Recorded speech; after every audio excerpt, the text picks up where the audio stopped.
10 ನಿಮಿಷದಲ್ಲಿ ಬದುಕಿತು 200 ಮಕ್ಕಳ ಜೀವ. ಭಾರಿ ಬಿರುಗಾಳಿಗೆ ಹಾರಿ ಹೋದ ಶಾಲೆಯ ಶೀಟ್ಗಳು, 100 ಮೀಟರ್ ದೂರ ಹಾರಿ ಹೋದ ಶೀಟ್ಗಳು, ಶಾಲಾ ಕೊಠಡಿ ಒಳಗೆ ಬಿದ್ದ ಮೇಲ್ಛಾವಣಿ ವಸ್ತುಗಳು. ಹುಬ್ಬಳ್ಳಿ ತಾಲೂಕಿನ ಬಂಡಿವಾಡ ಗ್ರಾಮದಲ್ಲಿ ಘಟನೆ ನಡೆದಿರೋದು. ಗ್ರಾಮದ ಸರ್ಕಾರಿ ಹಿರಿಯ ಪ್ರಾಥಮಿಕ ಶಾಲೆಯಲ್ಲಿ ಘಟನೆ ನಡೆದಿದೆ. ನಿನ್ನೆ ಶಾಲೆ ಮುಗಿದ 10 ನಿಮಿಷದಲ್ಲಿ ಭಾರಿ ಬಿರುಗಾಳಿ. 100 ಮೀಟರ್ ದೂರ ಬಿದ್ದಿದೆ ಅಂತಂದ್ರೆ ಯೋಚನೆ ಮಾಡಿ. ಶಾಲಾ ಕೊಠಡಿ ಒಳಗೆ ಬಿದ್ದಿರೋದು ಮೇಲ್ಛಾವಣಿಯ ವಸ್ತುಗಳು. ಹುಬ್ಬಳ್ಳಿ ತಾಲೂಕಿನ ಬಂಡಿವಾಡ ಗ್ರಾಮದಲ್ಲಿ ಘಟನೆ ನಡೆದಿರೋದು. ಶಾಲೆಯ ಶೀಟ್ಗಳು ಹಾರಿ ಹೋಗಿರೋದು. ಗ್ರಾಮದ ಸರ್ಕಾರಿ ಹಿರಿಯ ಪ್ರಾಥಮಿಕ ಶಾಲೆಯಲ್ಲಿ ಈ ಒಂದು ಘಟನೆ ನಡೆದಿದೆ. ನಿನ್ನೆ ಶಾಲೆ ಮುಗಿದ 10 ನಿಮಿಷದಲ್ಲಿ ಶುರುವಾಯಿತು ನೋಡಿ ಭಾರಿ ಬಿರುಗಾಳಿ. 10 ನಿಮಿಷದಲ್ಲಿ ಬದುಕಿತು 200 ಮಕ್ಕಳ ಜೀವ. ಮಕ್ಕಳೇನಾದ್ರೂ ಸ್ಕೂಲ್ನ ಒಳಗಡೆ ಇದ್ದಿದ್ರೆ, ಕ್ಲಾಸ್ನ ಅಟೆಂಡ್ ಮಾಡ್ತಾ ಇದ್ದಿದ್ರೆ ನಿಜವಾಗ್ಲೂ ದೊಡ್ಡ ಸಮಸ್ಯೆ ಆಗ್ಬಿಡ್ತಾ ಇತ್ತು, ದೊಡ್ಡ ಅವಘಡವೇ ಸಂಭವಿಸ್ಬಿಡ್ತಾ ಇತ್ತು. ನಿನ್ನೆ ಶಾಲೆ ಮುಗಿದ 10 ನಿಮಿಷದಲ್ಲಿ ಭಾರಿ ಬಿರುಗಾಳಿ. ಇದು ಹುಬ್ಬಳ್ಳಿ ತಾಲೂಕಿನ ಬಂಡಿವಾಡ ಗ್ರಾಮದಲ್ಲಿ ನಡೆದಿರುವಂಥ ಘಟನೆ.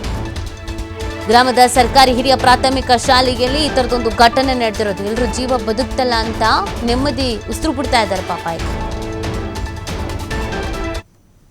ಬಿರುಗಾಳಿ ಸಹಿತ ಸುರಿದಂತಹ ಮಳೆ ಸಾಕಷ್ಟು ಅವಾಂತರವನ್ನು ಸೃಷ್ಟಿ ಮಾಡಿದೆ. ಅದೃಷ್ಟವಶಾತ್ ಇಲ್ಲಿ ಅಂತಂದರೆ 100 ಬಡ ವಿದ್ಯಾರ್ಥಿಗಳ ಬದುಕು ಇಲ್ಲಿ ಅಂತಂದರೆ ಉಳಿದೆ. ಪ್ರಮುಖವಾಗಿ ನೋಡಿದಾಗ ಇಲ್ಲಿ ಅಂತಂದರೆ ನಾವು ಇವತ್ತು ಧಾರವಾಡ ಜಿಲ್ಲೆಯ ಹುಬ್ಬಳ್ಳಿಯ ಸಮೀಪದಲ್ಲಿರುವಂತಹ ಒಂದು ಬಂಡಿವಾಡ ಒಂದು ಪ್ರಾಥಮಿಕ ಶಾಲೆ. ಇದೇ ಒಂದು ಬಂಡಿವಾಡ ಪ್ರಾಥಮಿಕ ಶಾಲೆಯಲ್ಲಿ ಸರಿಸುಮಾರು ಒಂದು 200ಕ್ಕೂ ಹೆಚ್ಚು ವಿದ್ಯಾರ್ಥಿಗಳು ತಮ್ಮ ವಿದ್ಯಾಭ್ಯಾಸವನ್ನು ಮಾಡ್ತಾರೆ. ಇಲ್ಲಿ LKG ಇಂದ 8ನೇ ತರಗತಿ ಇರುವಂತಹ ಈ ಒಂದು ಶಾಲೆಯಲ್ಲಿ ಅಂದರೆ ನಿನ್ನೆ ಬಿರುಗಾಳಿ ದೊಡ್ಡದಾದಂಥ ಒಂದು ಅವಾಂತರವನ್ನು ಸೃಷ್ಟಿ ಮಾಡಿದೆ.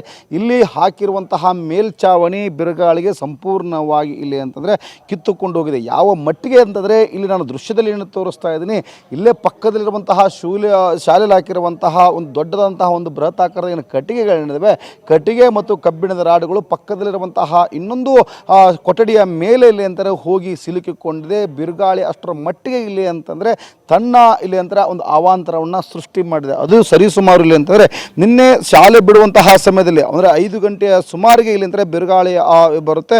ಇಲ್ಲಿ ಶಾಲಾ ಶಿಕ್ಷಕರಿಗೆ ಇಲ್ಲಿಂದ ದೊಡ್ಡದಾದಂತಹ ಒಂದು ಬಿರುಗಾಳಿ ಬೀಸೋದ್ರಿಂದ ಮಕ್ಕಳನ್ನು ಇಲ್ಲಿಂದರೆ ಮನೆಗೆ ಕಳಿಸ್ತಾರೆ. ಆ ಒಂದು ಸಮಯದಲ್ಲಿ ಇಲ್ಲಿ ಅಂತಾರೆ ಏನು ಬಿರುಗಾಳಿಯನ್ನು ಬರುತ್ತೆ, ಆ ಬಿರುಗಾಳಿ ಇಲ್ಲಿ ಅಂತಾರೆ ದೊಡ್ಡದಾದಂತಹ ಇಲ್ಲಿ ಅಂತಾರೆ ಅವಾಂತರ. ಅದರ ಜೊತೆಗೆ ಇಲ್ಲಿ ಅಂತಾರೆ ವಿದ್ಯಾರ್ಥಿಗಳ ಬದುಕು ಇಲ್ಲಿ ಅಂತಂದರೆ ಉಳಿದೆ. ಯಾಕಂದರೆ ನಾನು ಏನು ದೃಶ್ಯದಲ್ಲಿ ಏನು ತೋರಿಸ್ತಾ ಇದ್ದೀನಿ, ಸಂಪೂರ್ಣವಾಗಿ ಇವತ್ತು ಕೊಠಡಿಗಳ ಮೇಲ್ಛಾವಣಿಯೇ ಇಲ್ಲಿ ಅಂತಾರೆ ಸಂಪೂರ್ಣವಾಗಿ ಹಾರಿ ಹೋಗಿದೆ. ಇಲ್ಲಿ ನಾನು ನೋಡ್ಬೋದು ಆ ಮೇಲ್ಛಾವಣಿಗೆ ಹಾಕಿರುವಂತಹ ಕಟ್ಟಿಗೆಗಳಿರ್ಬೋದು ಮತ್ತು ಆ ತಗಡುಗಳಿರ್ಬೋದು, ಒಂದೇ ಒಂದು ತಗಡುಗಳು ಸಹ ಇಲ್ಲಿ ಅಂದರೆ ನಮಗೆ ದೃಶ್ಯದಲ್ಲಿ ಕಾಣಸಿಗೋದಿಲ್ಲ. ಅಷ್ಟರ ಮಟ್ಟಿಗೆ ಇಲ್ಲಿ ಅಂತಾರೆ ಗಾಳಿ ಇಲ್ಲಿ ಈ ಒಂದು ತಗಡುಗಳನ್ನು ಕಿತ್ತು ಹೋಗುವಂತೆ ಮಾಡಿದೆ. ಯಾಕಂದರೆ ಇಲ್ಲಿ ನಿನ್ನೆ ಇನ್ನೊಂದು ಅಂದರೆ ಇಸ್ಕಾನ್ ಇಲ್ಲಿ ಅಂದರೆ ಒಂದು ಊಟ ಸರಬರಾಜು ಮಾಡುತ್ತೆ. ಆ ಊಟ ಸರಬರಾಜಿನಲ್ಲಿ ಸ್ವಲ್ಪ ವ್ಯತ್ಯಯ ಆಗುತ್ತೆ.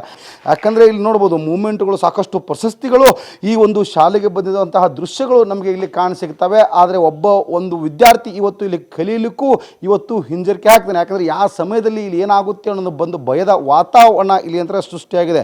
ನಿನ್ನೆ ಸ್ಕೂಲ್ ಬಿಟ್ಟ ಮ್ಯಾಗ ರೀ ಸರ್ 5:20 5:15 ದೊಡ್ಡ ಗಾಳಿ ಬಿಡ್ತೀರಿ ಸರ್. ಮಕ್ಕಳೆಲ್ಲ ಮನೆಗೆ ಹೋಗಿದ್ದು ರೀ. ಅವಾಗ ರೀ ಇದು ಮೇಲ್ಛಾವಣಿಗಳು ಹಾರಿ ಹೋಗ್ಯಾವ್ರಿ ಸರ್. ಒಂದು 400-500 ಮೀಟರ್ ಹಾರಿ ಹೋಗ್ಯಾವ್ರಿ. ಇಲ್ಲಿ ಎಷ್ಟು ಮಕ್ಕಳು ಓದ್ತಾರೆ? ಇಲ್ಲಿ 220 ಮಕ್ಕಳು ಓದ್ತಾರೆ. ಈಗ ಈ ವರ್ಷದ ಸ್ಟ್ರೆಂತ್ ಇನ್ನೂ ಜಾಸ್ತಿ ಆಗ್ಬೋದು ರೀ. ಯಾಕಂದ್ರೆ LKG ಈ ವರ್ಷ ಸ್ಟಾರ್ಟ್ ಆಗೈತೆ ರೀ.